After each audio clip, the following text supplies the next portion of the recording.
Hey Malachi, what did that? Can you say chicken? Chicken! Pop, pop, pop, pop, pop, pop, pop.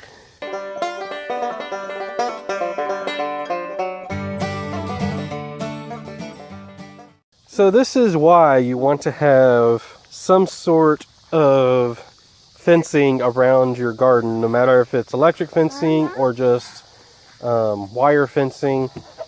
If your chickens get in your garden, your produce ends up looking like this. You said that you videoed that before you left for church, right? So like 2 or 3 hours ago? Yeah, 2 or 3 hours ago. It was perfect. It was perfectly normal.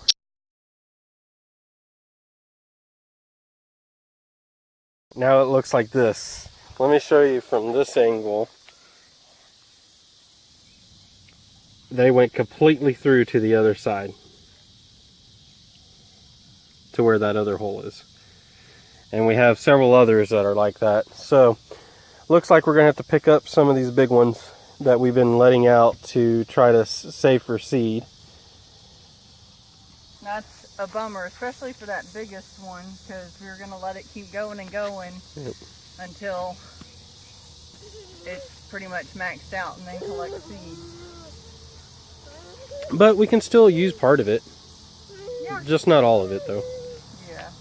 Why are we wanting to save those bigger cucumbers?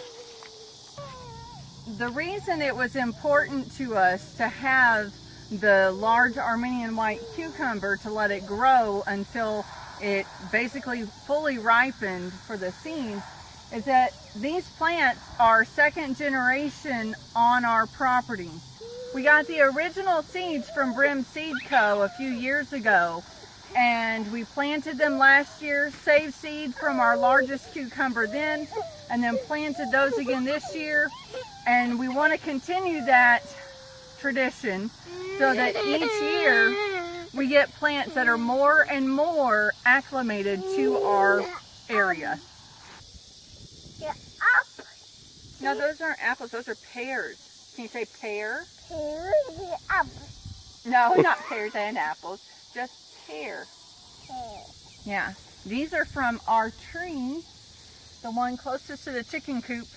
I was reading online that you pick them whenever you bend the pear upwards against the curve of the stem, and if it snaps off easily, that means it's ready.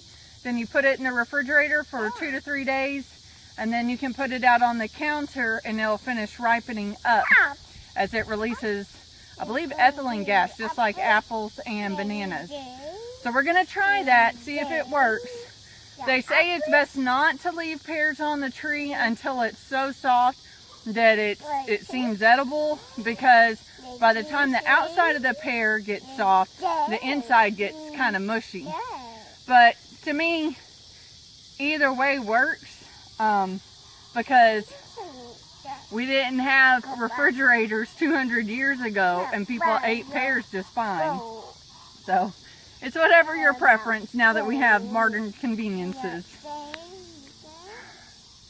Are you telling a story about the pears? Was Jane doing something? Okay. Hey, who do you feed the pears to here? To Chief and Astra, the goat?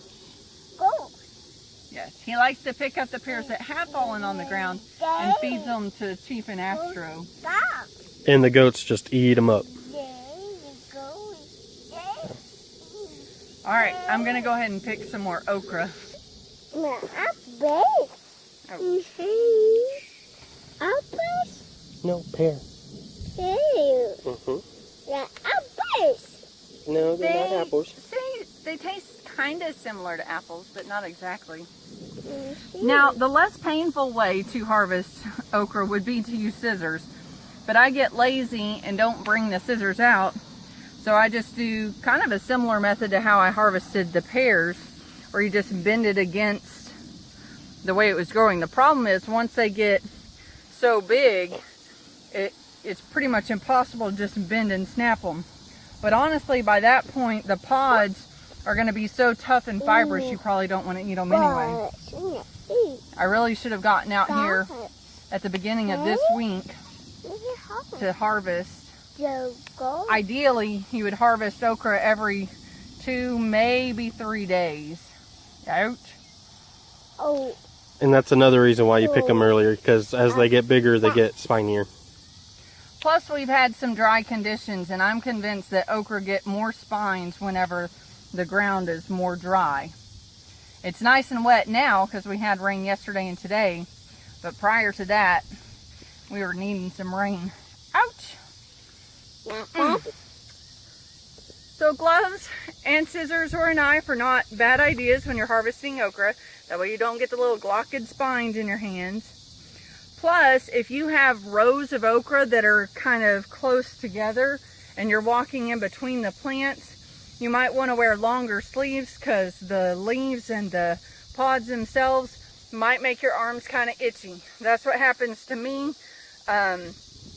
If I go out and harvest okra and I'm between rows and my arms brush up against the plants, it's no biggie. It's more of an irritation, but if you don't want to have to deal with that, just wear long sleeves.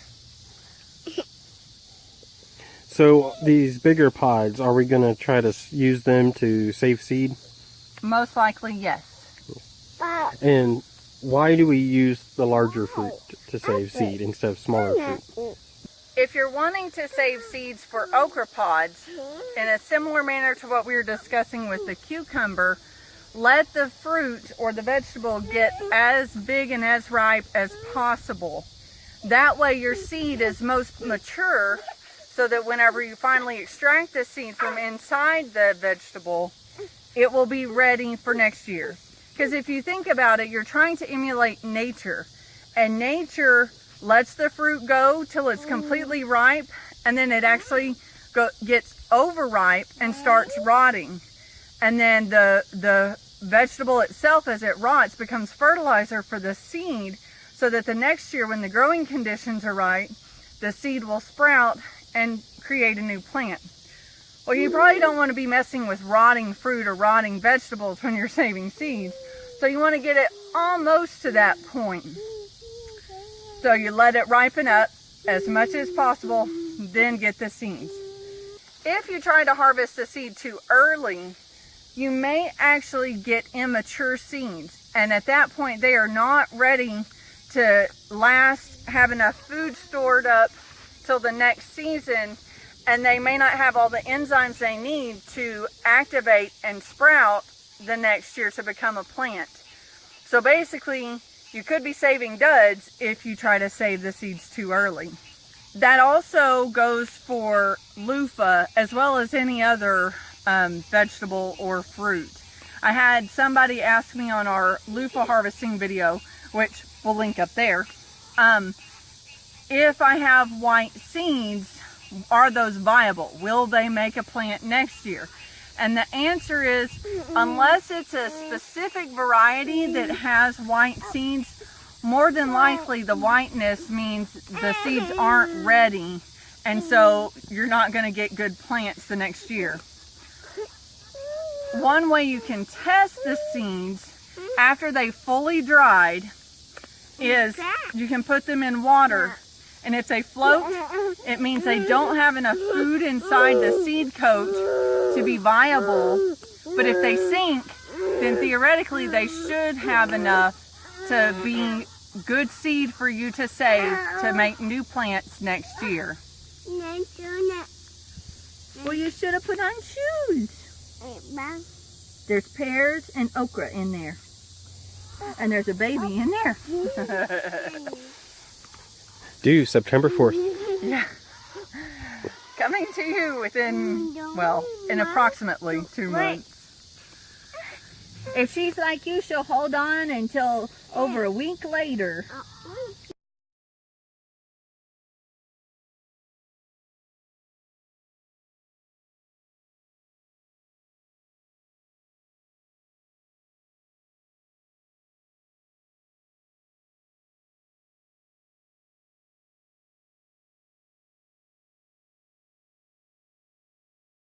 Hey, Cloud Hoppers, thanks for watching the video. Push the thumbs up to like the video. Also, hit that subscribe button, also the bell, so that you can get notifications when our videos come out. Check us out on our social media pages too. We have Facebook and Pinterest, and soon we'll have Instagram. The links are below. Bye, y'all. Bye. Good job.